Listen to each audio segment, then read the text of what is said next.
Welcome to this tutorial on the use of MAGMA, our tool for gene and gene-set analysis of GWAS data. During this tutorial, I will give you a brief overview of how to get started with running a basic MAGMA analysis. A full MAGMA analysis consists of three separate steps. First is the annotation step, which serves to map SNPs onto genes. Second is the gene analysis step, in which, for every annotated gene, an association p-value is computed from the GWAS input data, as well as a gene-gene correlation matrix. And third is the gene set analysis step, which computes comparative gene set p-values for each gene set in the input from the gene analysis output. The GWAS input data can be provided to MAGMA in one of two ways. First is to use raw genotype data in binary PLINK format, which can optionally include separate covariate and/or phenotype input files to be used for the analysis. The second option is to use previously computed SNP summary statistics in combination with genotype reference data. A number of additional files is needed for analysis as well. For the annotation step, both SNP and gene locations files must be provided. For the SNP locations, in most cases, the most convenient option is to simply use the bin file from the PLINK genotype data that you will use in step 2. Gene location files with untracked gene IDs can be found on the MAGMA site, but you can also construct and use your own gene location files if needed. For the gene analysis step, as noted, when using GWAS summary statistics for input, you need to provide reference genotype data as well. A common choice for this is to use the 1000 genomes reference data, and ready-to-use PLINK format file sets for this data for different ancestries can be found on the MAGMA site. Finally, for the gene set analysis step, a file defining the gene sets to be analyzed is needed. Which gene sets are best to use will depend on the research question you aim to answer, but a good general purpose source of gene sets is MSigDB. This contains a broad range of different gene set collections, including gene ontology and collections of canonical pathways, and these are suitable for a general gene set analysis.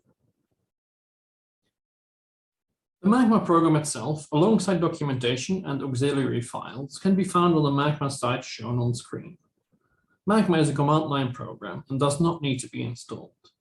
To run it, just download the archive for your specific operating system and extract the MAGMA executable to the folder you will be running your analysis from. If you are using a Linux system, it is possible that the standard Linux version of MAGMA is not compatible with your Linux distribution. In this case, it is recommended that you try the statically compiled version of MAGMA instead. If this also doesn't work, you can also compile the program from source on your system.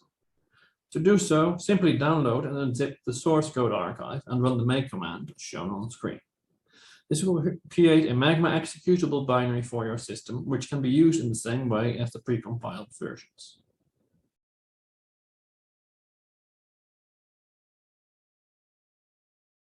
Before you begin, make sure you have downloaded all the files you need, including the MAGMA binary as shown here.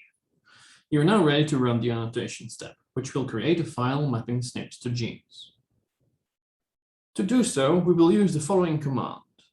The SNPLock and GeneLock flags specify the SNP and gene location files to use, and the out flag specifies the prefix of the output files.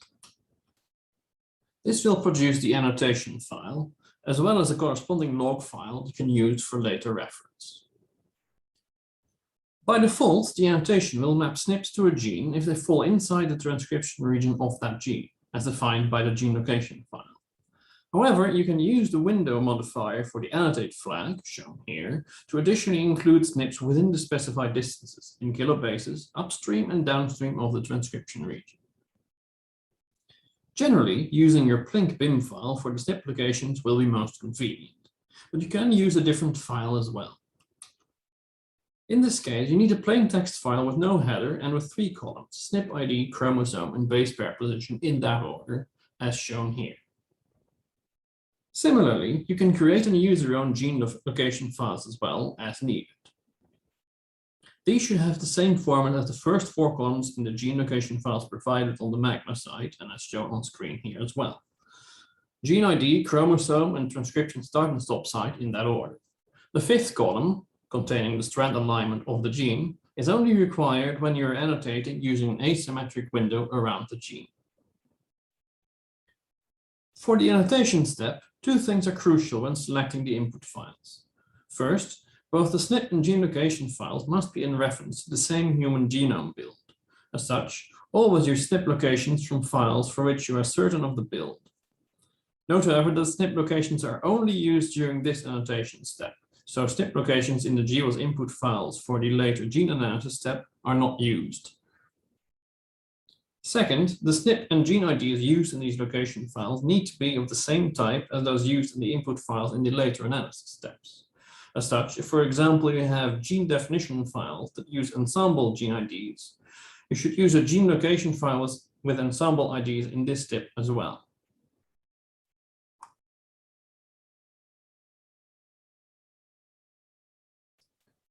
To run a gene analysis using raw GWAS data as input, we will use the command shown on screen now.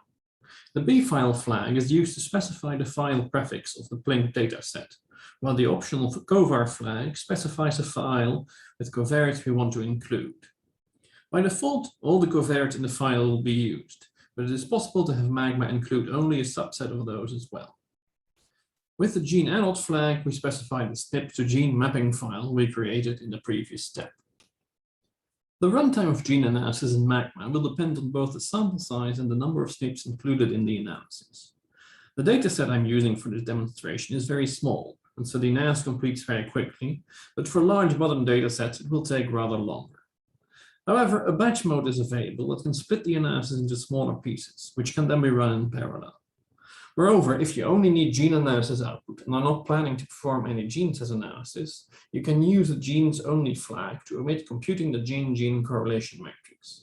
This will speed up the analysis as well. Once the analysis is complete, MAGMA will produce two output files in addition to the log file. The first is the .genes.raw file, which is the output file that will be needed for running gene set analysis in the next step.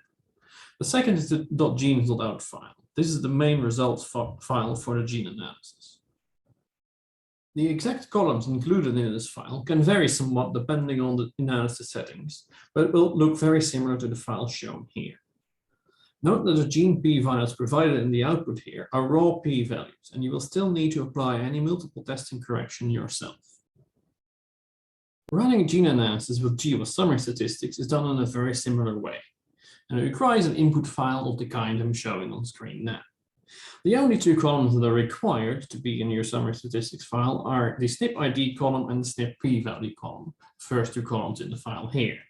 However, ideally, you should have a sample size column for the sample size per SNP in the file as well. It is not necessary to remove other columns in the file, so output files from most SNP analysis software can directly be used as input for MAGMA.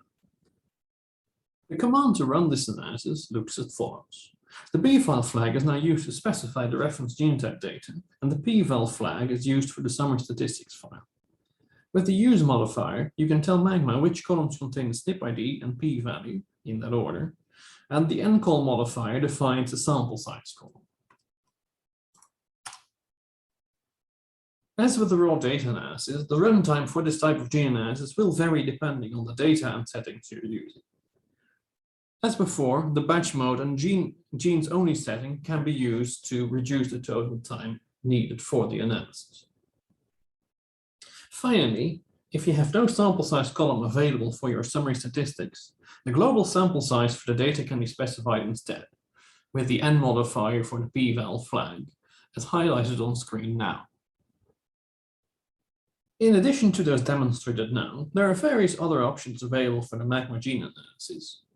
These include the batch and genes only modes already mentioned, as well as options for meta-analysis, rare variant burden scoring, and various others. Please consult the manual for a more detailed description of all available options and settings in the MAGMA gene analysis.